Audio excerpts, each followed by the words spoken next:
আসসালামু আলাইকুম। অনলাইন ক্লাসের পক্ষ থেকে সবাইকে স্বাগতম। অনলাইন ক্লাসের ধারাবাহিক প্রক্রিয়া আজকে আলোচনার বিষয় হলো ষষ্ঠ শ্রেণীর চারুপাঠ বইয়ের ৩২ পৃষ্ঠার অর্থাৎ আকাশ গল্পের শব্দত্বটিকা, লেখক পরিচিতি এবং পাঠ পরিচিতি দেখব। যারা এর আগের ক্লাসগুলো দেখে আসেনি দেখে আসার অনুরোধ রইল। প্রথমে আমরা পড়ব হচ্ছে শব্দত্বটিকা। ভূপৃষ্ঠ পৃথিবীর উপরের অংশ, সচরাচর অর্থাৎ সাধারণ বা বেশিরভাগ ক্ষেত্রে বা প্রায়শ। চাদর অর্থ শামিয়ানা বা কাপড়ের ছাউনি।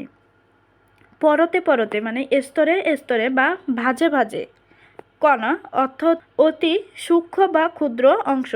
হর হামেশা অর্থ সবসময় বা সর্বদা। বায়ুমণ্ডল অর্থ পৃথিবীর উপরে যতদূর পর্যন্ত বাতাস রয়েছে। নাইট্রোজেন অর্থ বর্ণ বা গন্ধ নেই এমন একটি মৌলিক গ্যাস, বাতাসের প্রধান উপাদান। তাহলে বাতাসের প্রধান উপাদান কোনটি? নাইট্রোজেন। অক্সিজেন জীবের প্রাণ বাঁচানো ও আগুন জ্বালানোর জন্য দরকারি বর্ণহীন, স্বাদহীন, গন্ধহীন মৌলিক গ্যাস। এখানে প্রশ্ন আসে যে অক্সিজেন কাকে বলে? জীবের প্রাণ বাঁচানো ও আগুন জ্বালানোর জন্য দরকারি বর্ণহীন, স্বাদহীন, গন্ধহীন মৌলিক গ্যাসকে অক্সিজেন বলে।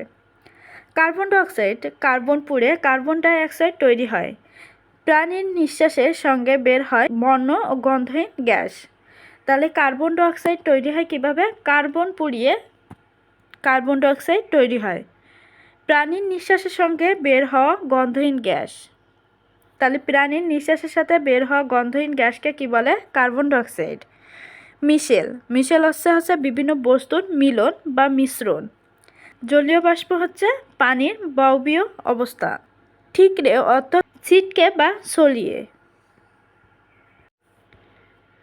হুবাহু অর্থ অবিকল, একবারে একই রকমের। স্তর অর্থ একের পর এক বা এমনিভাবে সাজানো ধাপ, লম্বাভাবে মানে খাড়াভাবে। ফুঁড়ে অর্থ ভেদ করে। তেরেসা অর্থ বাঁকা আর বা হেলানো। রকেট অর্থ গ্রহ উপগ্রহ যেতে পারে এমন মহাকাশযান। মহাকাশযান মানে মহাকাশের যাতায়াতের বাহন। সংকেত অর্থ ইঙ্গিত বা ইশারা। এর পাঠের উদ্দেশ্য কি? বিজ্ঞান চেতনা জাগ্রত করা। এবার দেখবো আমরা পাঠ পরিচিতি।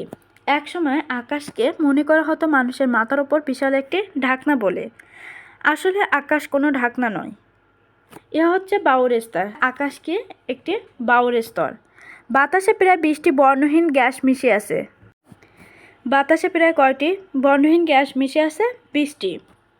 বায়ুমণ্ডলে বিভিন্ন গ্যাসের অণু ছড়িয়ে আছে বলে আকাশ নীল দেখায়। তাহলে আকাশ নীল দেখায় কেন? বায়ুমণ্ডলে বিভিন্ন গ্যাসের অণু ছড়িয়ে আছে বলে আকাশ নীল দেখায়।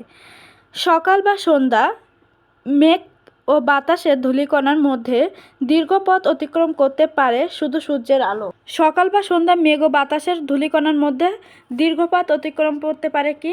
শুধু সূর্যের লাল আলো। তাই এই সময় মেঘ লাল দেখায়। মেঘ লাল দেখায় কেন?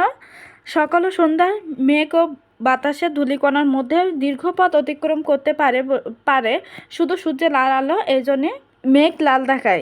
ঘন বৃষ্টি ও মেঘের ছেয়ে ফেলে আকাশ দেখায় কালো। আকাশ কখন কালো দেখায়? ঘন বৃষ্টি ও মেঘে ছেয়ে ফেলে আকাশ কালো দেখায়।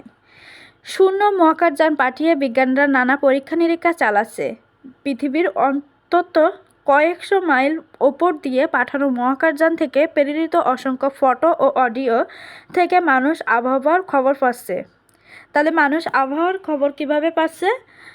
পৃথিবীর কয়েকশো মাইল উপর দিয়ে পাঠানো আকাশযান থেকে প্রেরিত অসংখ্য ফটো বা ভিডিওর মাধ্যমে মানুষ আবহাওয়ার খবর পাচ্ছে।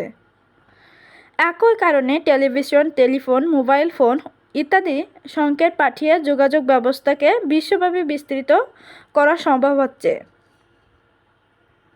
লেখক পরিচিতি। শিশুদের জন্য বিজ্ঞান বিষয়ক সাহিত্য রচনা করে আবদুল্লাহ আল মুতি বিখ্যাত হয়ে আছেন। তাহলে আবদুল্লাহ আল মুতি কীভাবে বিখ্যাত হয়েছেন? শিশুদের জন্য বিজ্ঞান বিষয়ক সাহিত্য রচনা করার মাধ্যমে আবদুল্লাহ আল মুতি বিখ্যাত হয়ে আছেন।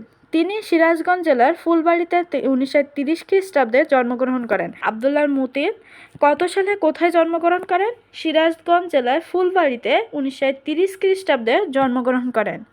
বিজ্ঞানের অনেক জটিল রহস্যময় অজানা দিককে তিনি আকর্ষণীয় বা সাবলীল ভাষায় তুলে ধরেছেন। ছোটদের জন্য তার লেখা বইগুলো হচ্ছে এসো, বিজ্ঞানের রাজ্যে, অবাক পৃথিবী, আবিষ্কারের নেশায়, রহস্যের শেষ নেই, জানা অজানা দেশ, সাগরের রহস্যপুরী, আই বৃষ্টি চেপে, ফুলের জন্য ভালোবাসা ইত্যাদি। ছোটদের জন্য কি কি বই লিখেছেন? এসব বিজ্ঞানের রাজ্যে, অবাক পৃথিবী, আবিষ্কারের নেশায়, রহস্যের শেষ নেই, জানা অজানা দেশ, সাগরের রহস্যপুরী, আই বৃষ্টি চেপে, ফুলের জন্য ভালোবাসা ইত্যাদি। সাহিত্য রচনা ও বিজ্ঞান সাধনার জন্য তিনি বাংলা একাডেমি পুরস্কার, ইউনেস্কোর আন্তর্জাতিক কলিঙ্গন পুরস্কার সহ নানা পুরস্কারে ভূষিত হয়েছেন। তিনি 1998 সালে ঢাকায় মৃত্যুবরণ করেন। তাহলে তিনি কত সালে কোথায় মৃত্যুবরণ করেন? 1998 সালে ঢাকায় মৃত্যুবরণ করেন।